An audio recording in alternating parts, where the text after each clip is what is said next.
है, सबसे पहले हम लोग यही देखते हैं कि इसके बारे में हम क्या क्या बातें जानेंगे। तो सबसे पहले हम लोग जानेंगे इसमें कि बेसिक स्ट्रक्चर का मीनिंग क्या होता है, अर्थात डीबीएस का, डॉक्ट्रिन ऑफ बेसिक स्ट्रक्चर का सामान्य अर्थ क्या है। ठीक है, डीबीएस का अर्थ क्या है। दूसरा, इसका उद्भव कब हुआ। ठीक है, और तीसरा पॉइंट, विकास, डीबीएस का, यहां पर डीबीएस मेंशन कर लेते हैं, डॉक्ट्रिन ऑफ बेसिक स्ट्रक्चर का उद्भव। ठीक है, इसके बारे में तो आपको पता ही है। तीसरा पॉइंट हम लोग देखेंगे कि डीबीएस का विकास, और ये जो डेवलपमेंट है डीबीएस का, ये जो है काफी क्या बोलते हैं, क्रिटिकल है, इसमें काफी ज्यादा व्यापक है और डिटेल में है, तो इसको हम लोग डिटेल में ही देखेंगे। ठीक है, डीबीएस विभिन्न, इसमें विकास में क्या पहलू मुख्यतः आएगा कि जितने प्रमुख वाद हुए हैं, जुडिशियल डिसीजन हुए हैं, उनके बारे में क्या बोलेंगे हम, न्यायिक निर्णय या जो विभिन्न वाद हुए हैं।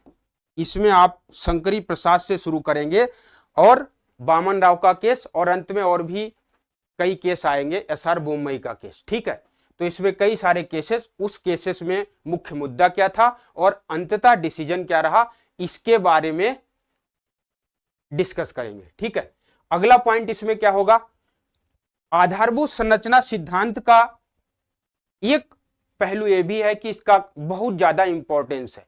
क्या है, डीबीएस का महत्व क्या है। तो डीबीएस का महत्व क्या है, इसके बारे में देखेंगे।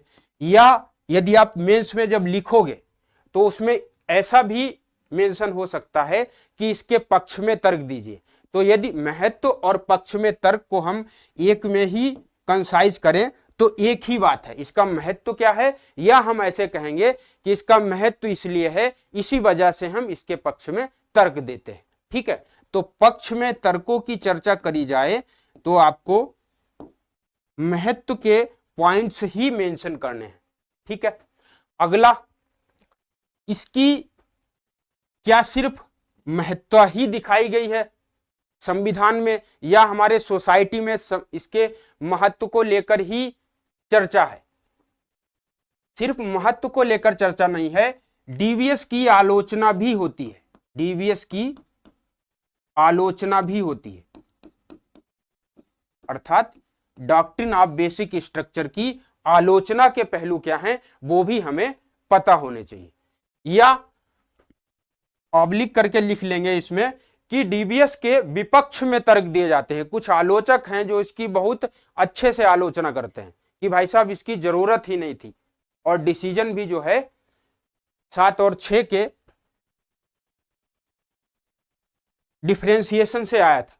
ठीक है, 7 जजों के जो पक्ष में निर्णय दिया था और 6 लोगों ने इसके विपक्ष में निर्णय दिया था। ठीक है, तो डीबीएस की आलोचना, या आप कह सकते हो इसके विपक्ष में तर्क क्या है, विपक्ष में तर्क क्या है। ठीक है, तो इतने पहलू हमें आधारभूत बेसिक स्ट्रक्चर के बारे में डिस्कस करना है। ठीक है,